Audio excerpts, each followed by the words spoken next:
Back again, guys. Now we're on the last stretch of my presentation. We're going to talk a little bit about racism in the media and how it affects Black girls' sense of self in their communities. The media is a major social institution which provides us with information of who we are as a nation and as individuals. It reinforces societal norms and gives examples of what happens to people who or that defy those norms. An inherent part of history is the way that the media positions people of color. They are seen as criminals, lazy, rude, sexually charged, different, and not worthy of respect or acceptance. This portrayal of individuals can have a negative effect on those individuals' development, and it can have a negative effect on how they prosper in life and how they move through the stages of development.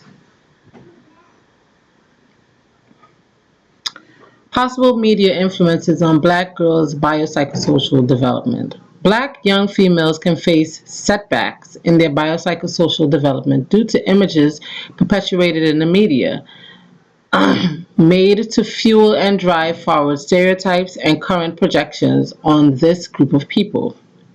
Biologically, women can partake in behavior that affects their health negatively to live up to society's definition of beauty. For example, eating disorders, implants, and beautification surgeries.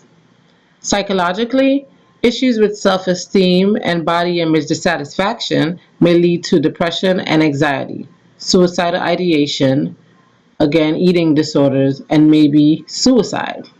Socially, issues with self esteem and self image can affect intimate relationships, family, and community involvement. Especially community involvement, because if an individual is not happy with their self image and has low self esteem, that person may isolate and it may be difficult for that person to integrate into the community.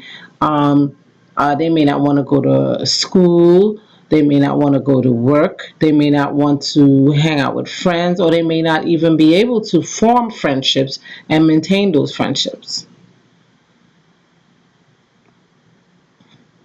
Social workers' role in supporting clients facing issues with self esteem and self image development. I read a study that tested 115 black women and 222 white women. The results showed that self worth in appearance and approval from others was associated with increased body surveillance, in other words, self consciousness. Whereas self worth based on academic competence, God's love, and family support was associated with less body surveillance and more apparent satisfaction. Also, the study showed that the black woman showed more self worth in appearance and approval from others rather than focusing on family support, uh, and God's love and academic competence.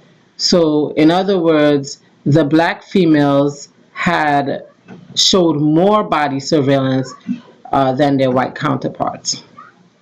So it seems like family, love, and the supportive communities can support in positive self esteem and self image development.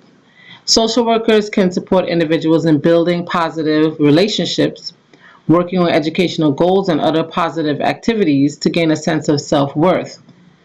Social workers can utilize the person and environment approach to examine the individual in her or his community, how she affects her community, and how a community is affecting her development. Negative perceptions about a group of people can lead to discrimination in policy making and community building, which can also affect the individual negatively. Overall, it seems like developing positive self esteem and self image may be a challenge for some women of all races, classes, and educational statuses. The media can further perpetuate stereotypes and unrealistic images that make it even harder for women in today's society to develop a sense of self and be happy with the skin they are in. Thank you so much for watching and listening.